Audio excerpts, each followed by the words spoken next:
Generally winter season में हमारा blood pressure slightly raised और समर सीजन में स्लाइटली लोअर साइड में होता है।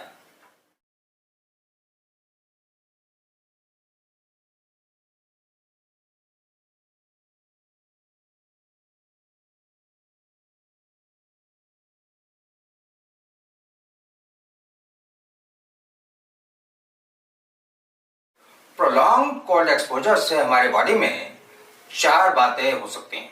नंबर 1, प्रोलॉन्ग कोल्ड एक्सपोजर से हमारी बॉडी में हमारी फाइन ब्लड वेसल्स में कंस्ट्रिक्शन होना और नारिंग होने से, ब्लड प्रेशर के बढ़ने से रप्चर यानी हाई रिस्क ऑफ स्ट्रोक का होना। दूसरा है हमारे ब्लड का थिकर एंड स्टिकर होने से clot formation, another high risk for stroke. तीसरा है प्रोलॉन्ग कोल्ड एक्सपोजर से हमारे बॉडी में हीट लॉस को प्रिवेंट करने के लिए हमारे हैंड्स, हमारे फीट में ब्लड सर्कुलेशन के स्लो होने से न्यूरोपैथीज का इंटेंस होना और हमारे पेरिफेरल नर्व्स के डैमेज होने से मसल फंक्शन का प्रभावित होना। चौथा है 7th cranial नर्व यानी फेशियल नर्व हमारे कानों के आसपास एक टनल से होकर गुजरती है। उस टनल के आसपास स्वेलिंग होने से फेशियल पैरालिसिस हो सकती है, जो यंगर पीपल में कॉमन है।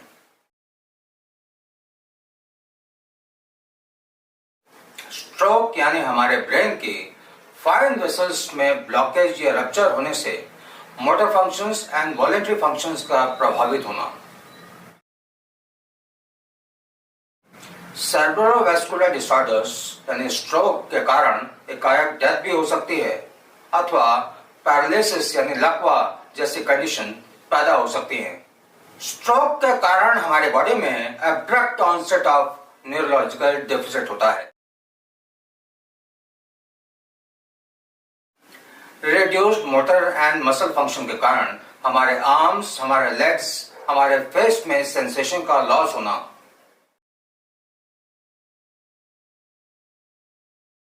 मसल्स में पेन एंड बर्निंग सेंसेशन का होना।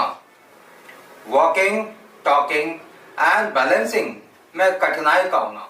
चीजों को पकड़ने में, उठाने में कठिनाई हो सकती है, जैसे शुरुआती लक्षण प्रकट हो सकते हैं।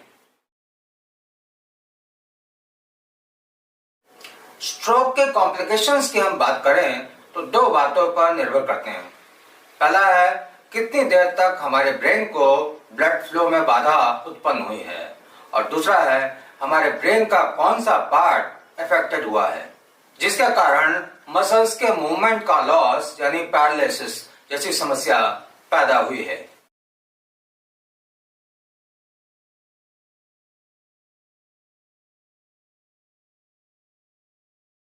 Hi friends, I am Dr. Rajendra Pathak and welcome back to my channel Being Healthy.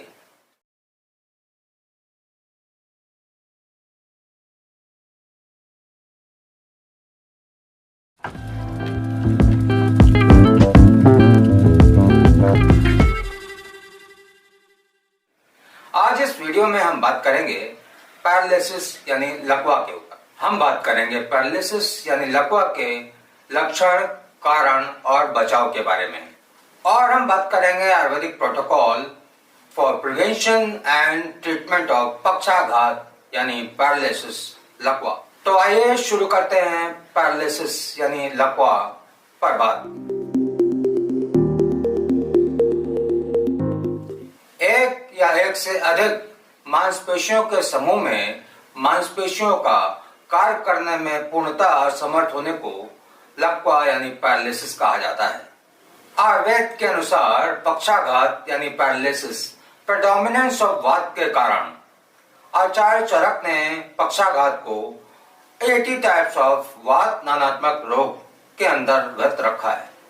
पक्षाघात अफेक्ट्स मध्यम रोग मार्ग, मर्म यानी वाइटल पार्ट्स, अस्थि संधि means bones and joints, and disrupts functions of sira यानी blood vessels, स्नायु यानी ligaments and कंडरा यानी tendons। न्यूरोमस्कुलर के प्रॉपर फंक्शनिंग के लिए हमारी बॉडी को आयरन, कैल्शियम, पोटेशियम, मैग्नीशियम के साथ साथ vitamin D and vitamin B12 की भी आवश्यकता होती है। सिर्फ आयरन की कमी से होने वाला लेग पेन, पैरों में ऐंठन होना, बेचैनी होना पैरालिसिस नहीं है। आयरन सप्लीमेंट्स लेने से ठीक हो जाता है।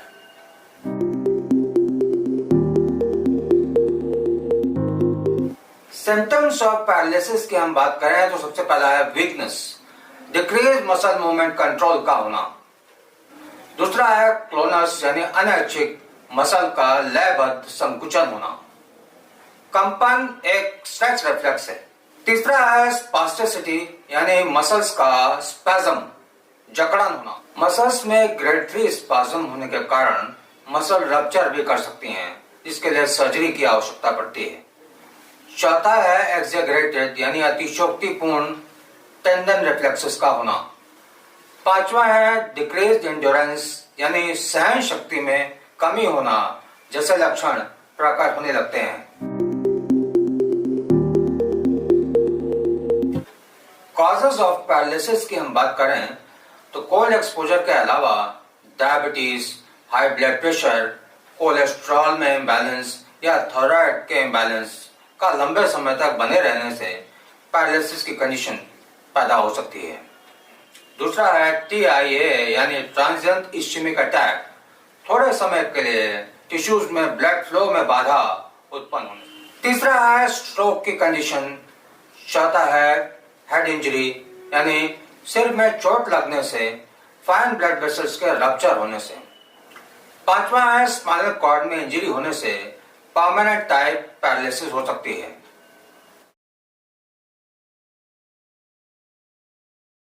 टाइप्स ऑफ पैरालिसिस की हम बात करें तो सबसे पहला है फ्लैसिड पैरालिसिस, जिसमें मसल्स फ्लैबी हो जाती हैं और श्रिंक कर जाती हैं। दूसरा है स्पास्टिक, जिसमें मसल्स की टाइटनिंग के कारण अनकंट्रोल्ड जर्क्स एंड स्पाजम्स का होना, कंपन, झटके। अलग अलग कारणों से अलग अलग प्रकार ऑफ पैरालिसिस की अगर हम बात करें, पैरालिसिस यानी plegia means severe weakness of muscle. Monoplegia means एक लिम्ब की पैरालिसिस। हेमीप्लेजिया मीन्स एक साइड की पैरालिसिस। पैराप्लेजिया मीन्स कमर के नीचे के पार्ट्स की पैरालिसिस। क्वाड्रिप्लेजिया मीन्स दोनों हैंड्स एंड दोनों लेग्स की पैरालिसिस होना। पैराप्लेजिया के कंडीशन में लाइफ एक्सपेक्टेंसी 12.8 इयर्स और क्वाड्रिप्लेजिया की कंडीशन में लाइफ एक्सपेक्टेंसी 9.9 इयर्स तक हो सकती है।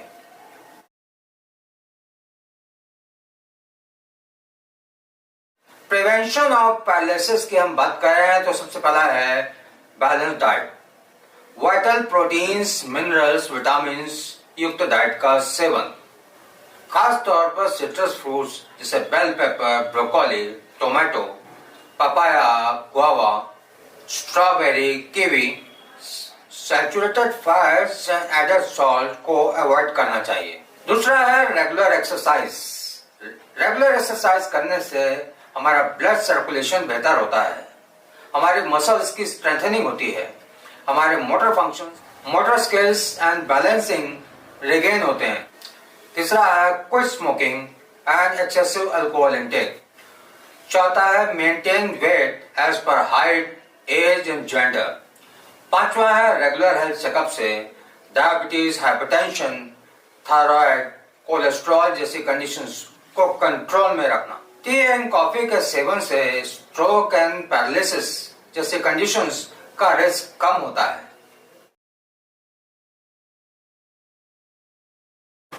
स्वेदनम स्नेह संयुक्तम पक्षाघाते विरेचनम।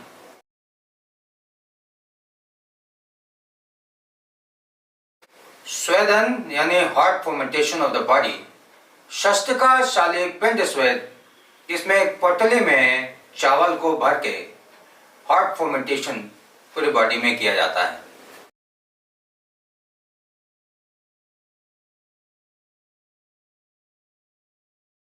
स्नेहन यानी ऑयलेशन ऑफ द बॉडी, इंटरनल ऑयलेशन के साथ साथ अभ्यंग यानी महामांस तेल से मसाज करना।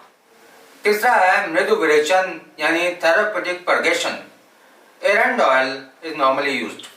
चौथा है बस्ती यानी therapeutic enema.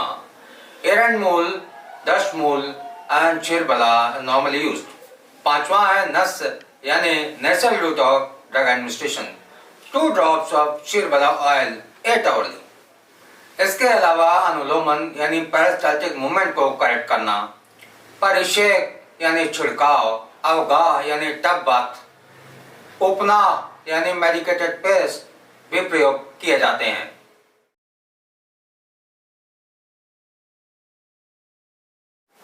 Ayurvedic remedies for paralysis section में हम बात करें, गोपचूर, चित्रक, बिल्व, गंधक, कृष्ण धतूरा, लोहा भस्म, कंटकारी, व्रत व चिंतामणि, रस राज रस, वात कुलांतक रस, वात गजंकुश रस, समीर पन्नग रस, एकांगवीर रस और धन्वंतरी गुटिका जैसे मेडिसिन यूज होती हैं।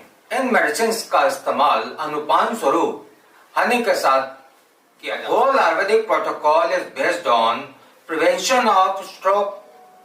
दूसरा है वात के इम्बैलेंस को करेक्ट करते हुए नर्व रिकवरी में हेल्प करना और मसल फंक्शन को इम्प्रूव करना।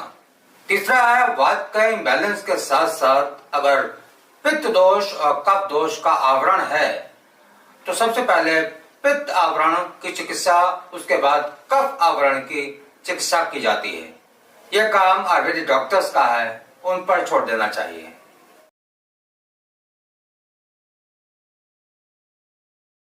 हमारे नर्व सेल्स स्लो रेट में रीजनरेट और ग्रो कर सकते हैं, लगभग 1 इंच पर मंथ के रेट से। नर्व की ग्रोथ एंड रीजनरेशन के लिए vitamin B3, vitamin D, vitamin B12, calcium and protein का डेली सेवन करना आवश्यक है।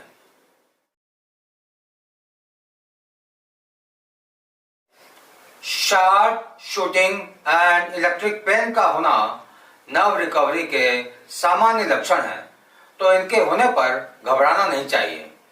इन उपायों से, इन रेमेडीज से, साथ ही रिनाउंड आयुर्वेदिक डॉक्टर्स और आयुर्वेदिक हॉस्पिटल्स की मदद लेते हुए आप पैरालिटिक पेशेंट्स की हेल्प कर सकते हैं।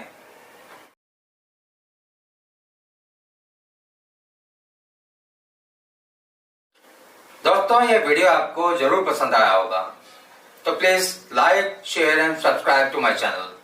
तो फिर मिलते हैं अगले वीडियो में नए टॉपिक के साथ।